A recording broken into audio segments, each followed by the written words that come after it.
Welcome back to Spill the Tea. Today's story is heavy and calls for accountability. South African music executive Nota Baloyi is facing a major backlash after making an insensitive joke about former Miss South Africa Maya Leroux, who lives with profound hearing loss. The controversy began when Nota posted a tweet shortly after Cawekazi Mazaleni was crowned Miss South Africa 2025. His comment read, "Has she had who won yet?"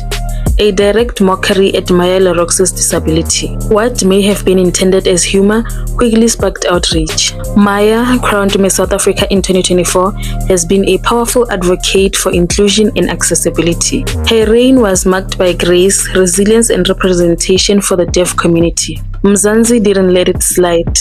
Within hours, social media lit up with the responses, calling the joke vile, a low blow, and deeply disrespectful. Many users demanded accountability, saying public figures must do better when speaking about disability. Jokes like this reinforce stigma and undermine the progress made by people like Maya. Nota Baloyi is no stranger to controversy, and this incident calls for moderation of harmful speech. Here on Spill the Tea, we stand for truth, dignity, and respectful dialogue.